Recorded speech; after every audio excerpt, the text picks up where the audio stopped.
ইউসুফের বিরুদ্ধে ষড়যন্ত্র হলো, কত বড় ষড়যন্ত্র, কত মারাত্মক ষড়যন্ত্র। কুয়ার মধ্যে ফেলে এরপরে আসছে কানতে কানতে। এই যে চোখের পানি, এটা কি সত্য পানি? বোঝা গেল নিজের স্বার্থে মানুষ অনেক সময় মিথ্যা চোখের পানিও ছাড়ে। তাই চোখের পানি দেখলেই বিশ্বাস করা যাবে না। কথা বুঝতেছেন কি না? নিজের স্বার্থে নিজের প্রয়োজনে মানুষ প্রয়োজনে কানতেও জানে। আর সরল মানুষরা আছে চোখের পানি দেখলে একেবারে এলিয়ে যায়। মিয়া সাহেব পানি দেখলেই তারই বিশ্বাস করার কোনো কারণ নাই, কারণ নিজের স্বার্থে আরেকজনকে ধ্বংস করার জন্য মিথ্যা চোখের পানি ছাড়ে। এই তথ্য কোরআনের মধ্যে আছে না নাই? দ্বিতীয়ত, তারা মিথ্যার আশ্রয় নিল। জামার মধ্যে কি লাগাইছে?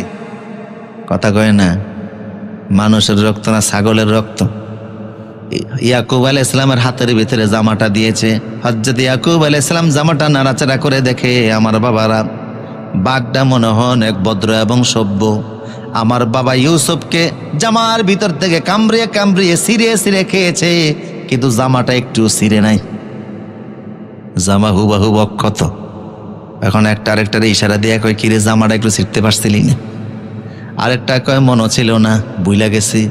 আসলে অপরাধীরা অপরাধ ঢাকার জন্য হাজারো রাস্তা বন্ধ করে, কিন্তু দুই একটা রাস্তা আল্লাহ ওপেন করে দেন, যে রাস্তা দিয়ে তার অপরাধ প্রমাণ হয়ে যায়।